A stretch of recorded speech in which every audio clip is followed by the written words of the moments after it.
हाँ, तो इस क्वेश्चन में 3 सेल दे रखे हैं, एक सेल के अंदर जिंक सल्फेट है, दूसरे में सिल्वर नाइट्रेट है, तीसरे में कॉपर सल्फेट है। जिंक सल्फेट वाले सेल में जिंक डिपॉजिट होगा, सिल्वर सल्फेट वाले में सिल्वर डिपॉजिट होगा, कॉपर सल्फेट वाले में कॉपर डिपॉजिट होगा।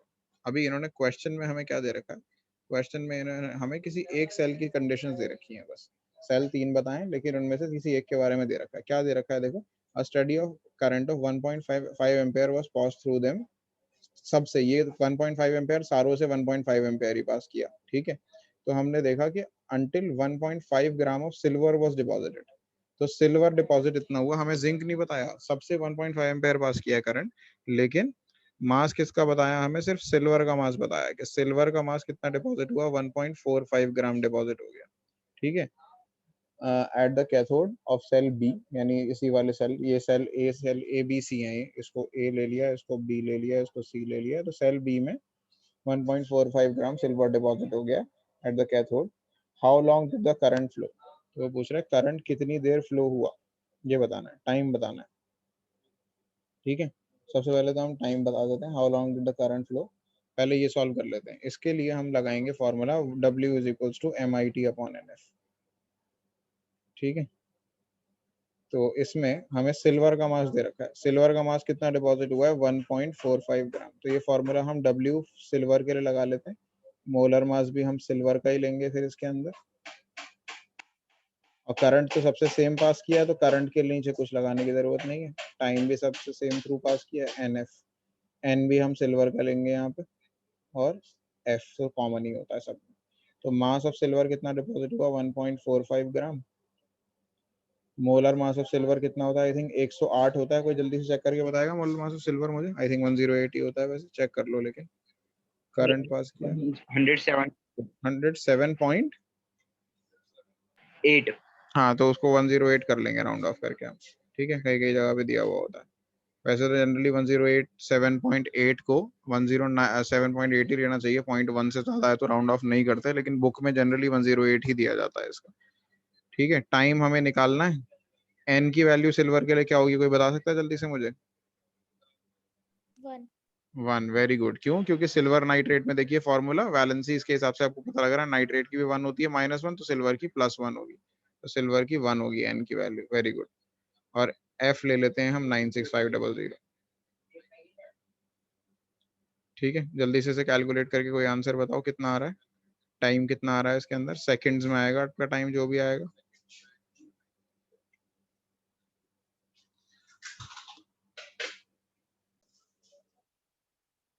तो सेकंड्स में आपका टाइम आ गया, यानी कि सिल्वर को डिपॉजिट करने के लिए इतना टाइम लगेगा। अब वो बोल रहे हैं आगे क्वेश्चन में, अगर अगला पार्ट है क्वेश्चन का, what mass of copper and zinc were deposited, ठीक है। तो जिंक और कॉपर का कितना मास डिपॉजिट हुआ, सिल्वर का मास डिपॉजिट बता दिया, जिंक और कॉपर का, ठीक है। तो हमें पता है, हम निकालना चाहते हैं मास ऑफ जिंक डिपॉजिटेड, निकालना चाहते हैं मान लो पहले, तो जिंक का मास डिपॉजिट कितना हुआ वो कैसे निकालेंगे, वही जो फॉर्मूला सेकंड वाला आपको बताया, मास of copper deposited upon equivalent weight of copper,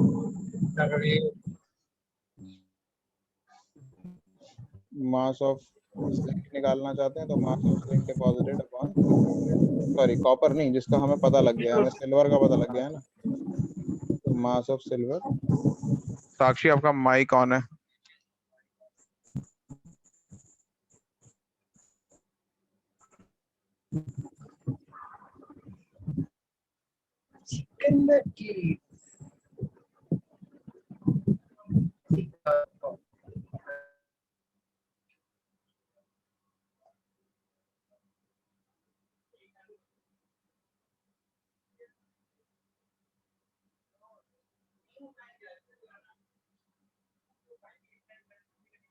हाँ, तो मास ऑफ सिल्वर हमें पता था, तो mass of silver upon equivalent mass of silver एक साइड ले लिया, और mass of zinc upon equivalent mass of zinc एक साइड ले लिया, जो हमें निकालना है, ठीक है।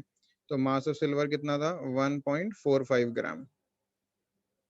इक्विवेलेंट मास ऑफ सिल्वर कैसे निकालेंगे, क्या बताया था इक्विवेलेंट मास निकालने के लिए, मोलर मास को डिवाइड कर दो एन से, एन क्या बताया था सिल्वर का, 1, ठीक है। तो 108 अपॉन 1 हो गया। मास ऑफ जिंक हमें निकालना है, जिंक का मोलर मास कोई बताएगा जल्दी से?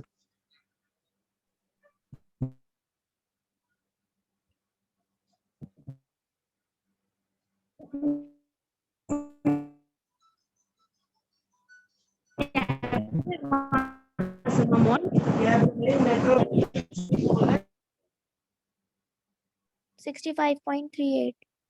ठीक है, तो इसको हम 65.4 कर लेते हैं राउंड ऑफ करके।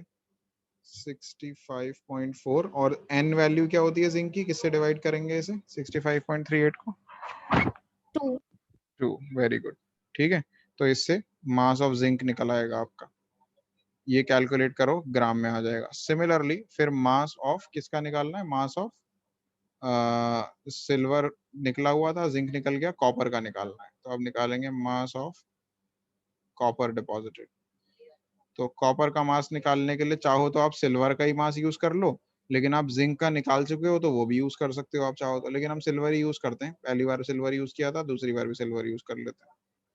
तो mass of silver upon equivalent weight of silver divided by mass, sorry, equal to mass of copper upon equivalent weight of copper. ये वैल्यूज रख दी हमने।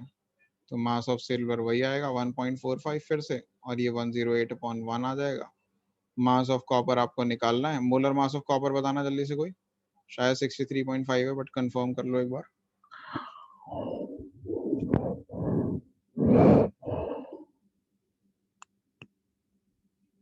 सही है, 63.5. ठीक है, और n वैल्यू कितनी होगी? 2. ठीक है, वेरी गुड। तो ये सॉल्व करके आपका क्या निकल आएगा, मास ऑफ कॉपर निकल आएगा ग्राम में। ठीक है, ये सॉल्व कर लेना अपने आप, जो भी आंसर आएगा लिख देना। क्वेश्चन 16 समझ में आ गया अच्छे से?